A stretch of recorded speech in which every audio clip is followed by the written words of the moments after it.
Good morning, class. The next topic is blood coagulation. Coagulation या clotting हम बोलते हैं that is the response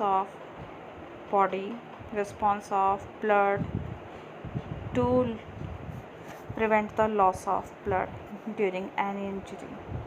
अगर सपोज हमारी बॉडी में कोई कट लग जाए तो कट लगने के कुछ टाइम बाद ब्लड स्टॉप हो जाता है फ्लो करना। मीन्स कि आप कह सकते हो जो ब्लीडिंग हो रही है डेट गेट स्टॉप।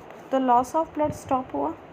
अब वो लॉस कैसे स्टॉप होता है, that is called the blood clotting. जब ब्लड क्लोटिंग होती है तो एक रेडिश ब्राउन कलर का स्कम फॉर्म्ड हो जाता है जहाँ भी हमें कहीं कट लगा है, इंजरी हुई है, एंड डैट स्कम और डैट क्लोट, जो स्कम फॉर्म हुआ है उसे हम जनरली क्लोट भी बोलते हैं। That clot is mainly form from the network of thread like structure that is called fibrin. ये फाइब्रिन क्या होता है कि जो ब्लड के डेड एलिमेंट्स होते हैं उन्हें भी ट्रैप करना शुरू कर देता है। फाइब्रिन मेनली इनएक्टिव फॉर्म, फाइब्रिनोजेंस के जो इनएक्टिव फॉर्म है उनके कन्वर्जन से फॉर्म होते हैं and they activate due to the presence of enzyme thrombin. तो मीन्स यहाँ पे एक एंजाइम ने वर्क करना शुरू किया एंड दूसरा एंजाइम होता है थ्रोम्बिन, तो इसे एक्टिव फॉर्म में कन्वर्ट कर ही रहा है। उसके बाद दूसरा एक एंजाइम और होता है थ्रोम्बोकाइनेज। थ्रोम्बोकाइनेज की रिक्वायरमेंट, काइनेज का वर्ड बेटा जहाँ भी किसी एंजाइम में काइनेज वर्ड आता है, काइनेज जनरली किसी चीज़ को सिंथेसाइज कर रहा है। जैसे अगर हम यहाँ पे कर रहे हैं थ्रोम्बोकाइनेज तो ये इसे जॉइन कर रहा है, तो ये यहाँ जॉइनिंग वर्ड आए, मतलब किसी भी चीज़ को फॉर्म करना शुरू करता है। और अगर लाइगेज वर्ड आ जाए, लाइगेज कोई भी एंजाइम उसके साथ लाइगेज वर्ड आए तो it means it break the something. जहाँ भी कोई कॉम्प्लेक्स ब्रेक होना है तो वहाँ लाइगेज आएगा और काइनेज का मीन्स जॉइनिंग। और live it this topic now. Thrombokinase क्या करता है, रिएक्शन को फॉर्म करता है। दूसरा, एक ये जो रिएक्शन फॉर्म हो रहा है एक सीक्वेंस में फॉर्म हो रहा है, क्योंकि जो ये बॉडी का फंक्शन होता है, प्लेटलेट्स को भी हम बोलते थे also help in blood clotting. उसके अलावा calcium ion they also help in blood clotting and they also play an important role in this. तो कैसे वो फैक्टर्स को इनिशिएट करते हैं, कुछ फैक्टर्स जो एक्सटर्नल फैक्टर्स हैं, जो हमारे एटमॉस्फेरिक कंडीशंस या आप कह सकते हो बाहर से आए हुए हैं, वो एक्सटर्नल हो गए, और जो बॉडी के अंदर से स्टिमुलेट कर रहे हैं दे आर इंटरनल फैक्टर। तो दो टाइप के फैक्टर्स हैं जो कोगुलेशन में हेल्प करता है, one is external, second is internal. अब बेटा अगर कोगुलेशन किसी बॉडी में ना हो, क्या इम्पोर्टेंस है इसकी, अगर ना हो तो बॉडी में एक्सेस लॉस ऑफ ब्लड हो जाएगा। एक्सेस लॉस ऑफ ब्लड होने की वजह से बॉडी को प्रॉब्लम क्रिएट हो सकती है। मीन्स वहाँ पे बहुत बॉडी का ब्लड का लॉस होगा, तो ब्लड लॉस की वजह से एक पर्सन की डेथ तक हो सकती है। तो that's Y clotting is important. Now next is mechanism of blood clotting. Mechanism को हम 3 स्टेजेस में डिवाइड करते हैं। One is called vascular spasm, second is platelets plug formation and third is coagulation. स्पाज्म्स के जैसे ही वस्कुलर, हमने ये वस्कुलर वर्ड हम किसके लिए यूज़ कर देते हैं, जब वेसल्स के थ्रू सर्कुलेशन हो रहा है, किसी चीज़ का ट्रांसपोर्टेशन हो रहा है। तो वस्कुलर स्पाज्म क्या होगा कि अगर कट लगता है तो हमारी ब्लड वेसल्स एक्टिव हो जाते हैं, मीन्स कि उनमें एक रिएक्शन शो हो जाता है। उस रिएक्शन शो होने के बाद platelets plug formation means platelets collect होना शुरू हो जाती हैं एंड लास्ट फाइनली कोगुलेशन। तो 3 स्टेजेस ही हो गए। अब ये फर्स्ट जो स्टेज, मतलब आप ये कहें कि तीनों स्टेज कैसे हो जाते हैं। जो फर्स्ट स्पाज्म है या प्लेटलेट्स प्लग फॉर्मेशन है कि कैसे हो रहा है ब्लड क्लोटिंग के स्टेजेस प्रॉपर।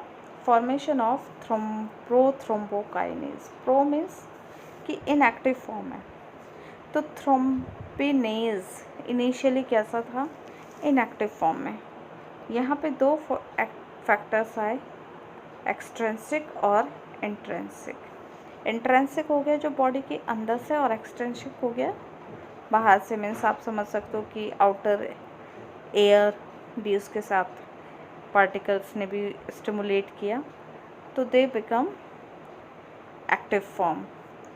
उसके बाद प्रोथ्रोम्बिन किस में कन्वर्ट हो गया, थ्रोम्बिन में, दैट इज़ एंजाइम। तो पहले ये इनएक्टिव फॉर्म में था, प्रोथ्रोम्बोनाइफाइमेज बना, दैट इज़ ऑल्सो इनएक्टिव। फिर इससे क्या बना, prothrombin, and then it convert into thrombin. तो फाइनली एक एक्टिव एंजाइम हमारे पास आ गया। दूसरा फाइब्रिनोजन था, initially they are soluble but they convert into fibrin and which become insoluble. अब वो इनसॉल्युबल है तभी तो वो स्कम फॉर्म कर रहे हैं, थ्रेड लाइक स्ट्रक्चर जो फॉर्म कर रहे हैं, that is due to the insoluble property. Now next है प्रोथ्रोम्बिन, प्रोथ्रोम्बोप्लास्टिन। कैल्शियम आयंस की की वजह से जब कैल्शियम आयन एक्टिव हो जाता है, मीन्स कैल्शियम आयन उन्हें प्रॉपर मिलता है, तो उसके बाद क्या होता है, वो प्रोथ्रोम्बोप्लास्टिन में कन्वर्ट हो जाता है। प्रोथ्रोम्बोप्लास्टिन किस में कन्वर्ट हो गया, थ्रोम्बोप्लास्टिन में। मीन्स यहाँ इनएक्टिव फॉर्म था और ये एक्टिव, और ये कहाँ से आया, प्लेटलेट से। फिर प्रोथ्रोम्बिन किस में कन्वर्ट हो जाएंगे, दैट इज एंजाइम। प्रोथ्रोम्बोप्लास्टिन और कैल्शियम आयन की प्रेजेंस की वजह से प्रोथ्रोम्बिन थ्रोम्बिन एंजाइम में कन्वर्ट हो गया। मीन्स पहले ये कन्वर्जन हुआ, पहले क्या हुआ, ये दोनों कन्वर्जन हुए, फिर इन दोनों कन्वर्जन की वजह से, मीन्स प्रोथ्रोम्बोप्लास्टिन और कैल्शियम आयन की वजह से प्रोथ्रोम्बिन जो इनएक्टिव फॉर्म थी डैट बिकम एक्टिव। सेम अब इस थ्रोम्बिन की वजह से फाइब्रिनोजन फाइब्रिन बन गए। मीन्स कि सबसे पहले ये सीक्वेंस वाइज हुआ, पहले प्रोथ्रोम्बोप्लास्टिन थ्रोम्बोप्लास्टिन में कन्वर्ट हुआ ड्यू टू कैल्शियम आयन। अब कैल्शियम आयन और उनकी वजह से वो दोनों चीज़ें, कैल्शियम आयन ने वापस एक एक्शन लिया, तो प्रोथ्रोम्बिन थ्रोम्बिन में कन्वर्ट हुआ। अब थ्रोम्बिन क्या करेंगे, फाइब्रिनोजन पे वर्क करेंगे, और फाइब्रिनोजन फाइब्रिन में कन्वर्ट हो गए। फाइब्रिन के पॉलीमर्स फॉर्म हुए। उसके अलावा अब फाइब्रिन ब्लड के सारे कंपोनेंट्स ब्लड के साथ फ्लो कर रहे थे, तो फाइब्रिन जब ब्लड के साथ मिक्स हुआ या ब्लड को अटैक कर किया, तो वो क्या करेगा, वहाँ से क्लॉट करना शुरू करेगा। मीन्स जैसे ही फाइब्रिन पॉलीमर बने तो वो वहाँ ब्लड को क्लॉट करना शुरू कर देगा। तो that is the process of blood clotting. Now next is lymph. Lymph हमारा दूसरा सब्सटेंस है which flow within our body just like blood। But जैसे ब्लड हार्ट पंप कर रहा है, लिम्फ को हार्ट पंप नहीं करता है। और बेसिकली क्या होता है कि जो लिम्फ है, लिम्फ एक प्लाज्मा का लीकेज है। मीन जब प्लाज्मा ब्लड वेसल्स जो होती हैं, हमारी कैपिलरीज होती हैं, वो बहुत ज़्यादा थिन होती हैं, और उनके थिननेस की वजह से कुछ ब्लड धीरे धीरे बाहर आना शुरू कर जाता है। तो जो सॉल्युबल सब्सटेंस भी उसके साथ थे वो भी बाहर आना शुरू कर जाते हैं।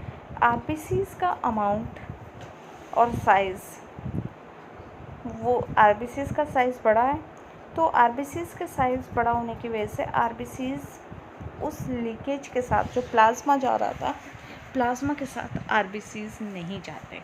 तो इसकी वजह से लिम्फ में आरबीसीज प्रेजेंट नहीं होते। आरबीसीज की एब्सेंस की वजह से लिम्फ कलरलेस है। एंड दूसरा क्या होता है कि जो हमारा लिम्फ है उसमें कंपैरेटिवली प्रोटीन ज़्यादा होता है।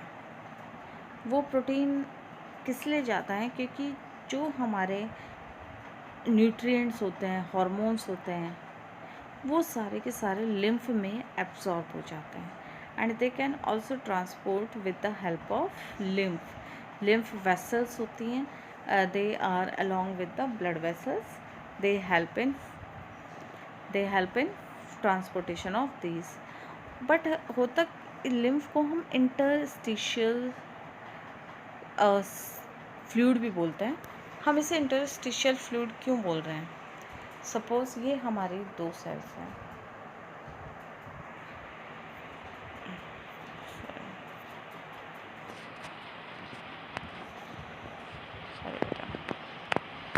सपोज ये हमारी 2 सेल्स हैं,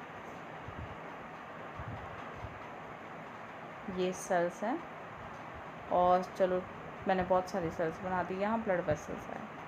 अब ब्लड वेसल्स आने के बाद जब ब्लड वेसल्स सेल्स में ब्लड ट्रांसफ्यूज़ कर रहे हैं तो कुछ ब्लड और कुछ कैपिलरीज भी यहाँ, तो धीरे धीरे कुछ लिम्फ, कुछ लिक्विड इन सेल्स के बीच वाले स्पेस में चला जाता है, क्योंकि जहाँ ये स्पेस है यहाँ ब्लड तो नहीं जा सकता। अब ब्लड नहीं जाएगा प्रॉपर तो न्यूट्रिएंट्स, यहाँ भी कुछ न्यूट्रिएंट्स कलेक्ट हो जाते हैं, वो ट्रांसपोर्ट होते हैं, या आप कह सकते हो फॉर्म और लीक करना शुरू कर जाता है। वो जो लीकेज होती है डेट फॉर्म द लिम्फ, और जिसकी वजह से हमें इंटरस्टिशियल लिम्फ फ्लूइड भी बोलते हैं and it can transport with the help of lymph node के थ्रू ये ट्रांसपोर्ट होना शुरू कर जाता है। तो लिम्फ नोड के थ्रू ये बॉडी में सर्कुलेट कर रहे हैं and they also help in removal of waste also, waste का भी रिमूव करना में ये हेल्प कर रहे हैं। नाउ बेटा next main part of this chapter is circulatory pattern. Basically अगर हम सर्कुलेटरी पैटर्न की बात करें तो 2 पैटर्न है, one is open circulatory system and second is close circulatory system. Open circulatory system lower organism में होता है, जहाँ पे कोई ब्लड वेसल्स नहीं होता है, जस्ट जो स्पेस के बीच में है, चैनल्स हैं, उन्हीं के थ्रू चला जाता है।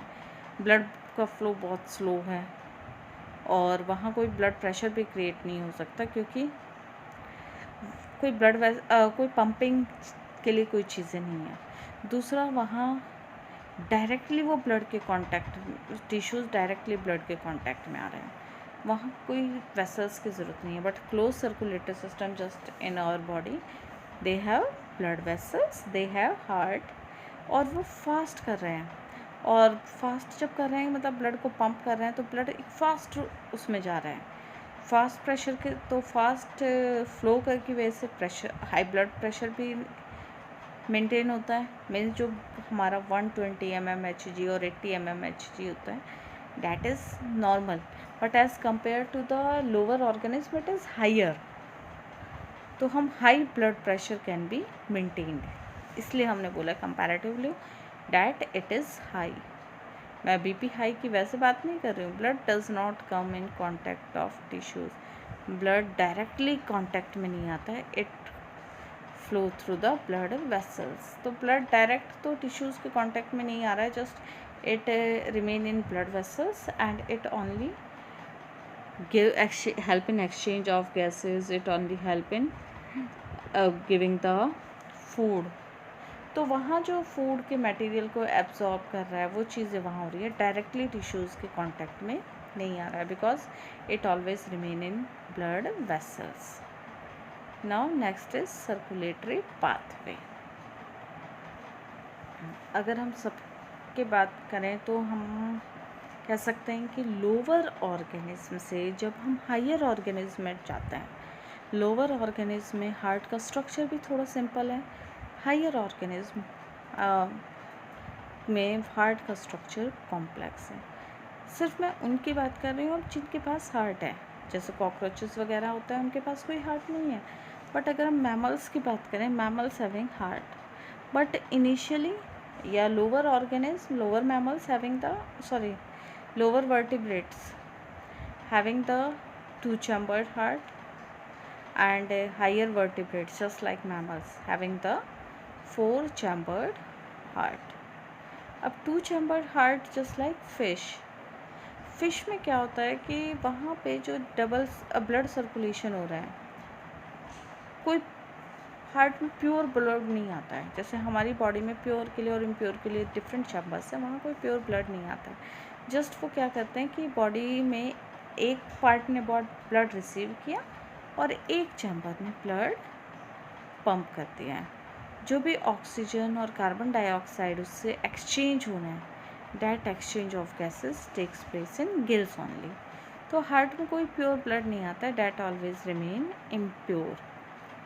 तो इस टाइप के सर्कुलेशन को हम बोलते हैं सिंगल सर्कुलेशन, क्योंकि हार्ट से एक सर्कुलेशन कंप्लीट करने में सिर्फ एक ही बार ब्लड गया। और दूसरा होता है incomplete double circulation. Incomplete double circulation हो जाता है जस्ट लाइक एम्फीबियंस और रेप्टाइल्स, क्योंकि रेप्टाइल्स और जो एम्फीबियंस होते हैं, जैसे हम अगर मेनली हम करें तो they having the 3 chambered heart. One is for receiving, one is for pumping, and third part having the mixed blood. तो डबल सर्कुलेशन वहाँ है, लेकिन that is incomplete, मीन्स वहाँ कोई ये नहीं कह सकते कि completely डिफरेंट पार्ट से जा रहा है। एक पार्ट में वापस ब्लड आया, लेकिन वहीं दूसरे पार्ट से भी जा रहा है, तो वो कनेक्टेड है। तो that's why it is called complete, incomplete and complete double circulation जैसे बर्ड्स और मैमल्स में, जिसमें ऑक्सीजनेशन का अलग सर्कुलेशन है और डीऑक्सीजनेशन का अलग सर्कुलेशन है। लेकिन रेप्टाइल्स और एम्फीबियंस में सर्कुलेशन डिफरेंट हो रहा है, लेकिन finally they get mix, means की पंपिंग हुई लेकिन एक बार वो मिक्स ज़रूर हो जाता है। तो that's why it is called the incomplete double circulation. Now come to the human circulatory system. Chapter है ही हमारी यूनिट ह्यूमन फिजियोलॉजी, तो ह्यूमन का ही हम मेन पढ़ेंगे। वो तो जस्ट मैंने आपको इंट्रोडक्शन दिया था कि open circulatory system, that is not main part of this chapter. अब ह्यूमन सर्कुलेटरी सिस्टम क्या होता है? ह्यूमन सर्कुलेटरी सिस्टम को हम ब्लड वस्कुलर सिस्टम भी कहते हैं। ब्लड वस्कुलेटरी सिस्टम या ह्यूमन सर्कुलेटरी सिस्टम के मेन जो पार्ट है, one is heart, second is network of close branching blood vessels, and third is blood.